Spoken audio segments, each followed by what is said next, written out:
Good afternoon. We're here today to talk about a series of critical reforms to the organization, operation, and policies of the Massachusetts State Police. The Massachusetts State Police has a long and honorable history. The men and women who have worked there for generations earned that honor. That history, that reputation has been tarnished. In early 2017, a review by the State Police Command Staff concluded that a trooper patrolling the turnpike had filed for and been paid for overtime shifts he did not work. That trooper is facing termination and is suspended without pay.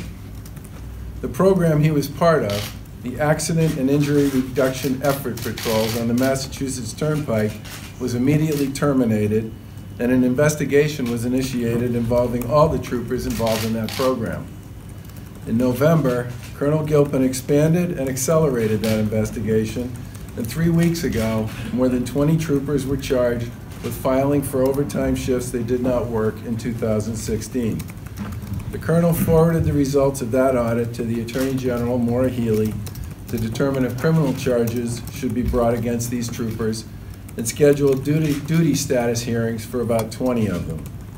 About half of the troopers were suspended without pay, pending the results of the criminal and internal affairs investigations, and many of the others retired under a cloud.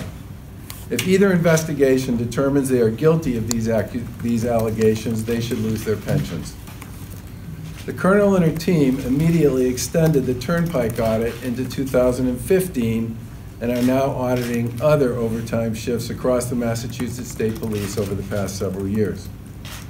In addition, starting in 2010, payroll records for troopers who worked in Troop F, providing security and traffic safety for Massport, were not reported to the comptroller and not available to the public.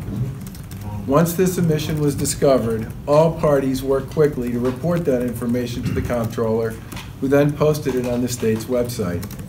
The data itself raises disturbing issues concerning state police staffing levels, deployment, and overtime pay at Massport.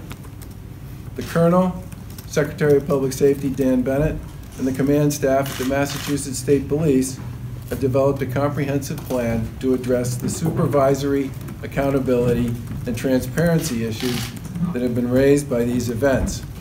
The Lieutenant Governor and I have been briefed on this plan, and we support it, all of it.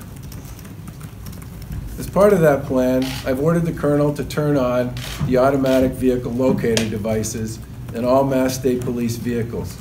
This will ensure that supervisory personnel will have real-time information concerning the location and movement of every trooper on the job. The Colonel will go over the reforms in greater detail, but she will be eliminating Troop E, where the apparent abuse of the accident reduction patrols took place.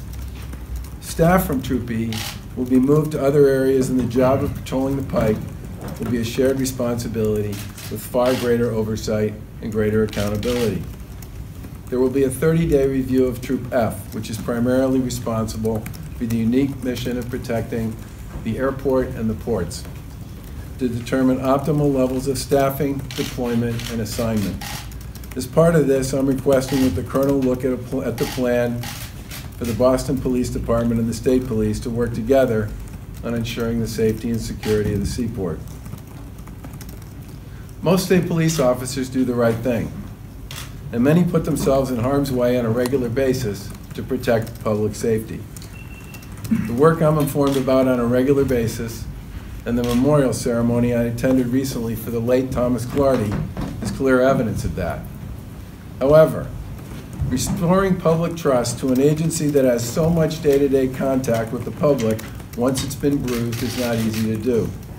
The Mass State Police must follow through on these plans to reform how it operates and put the changes in place that will address the deficiencies that have been identified.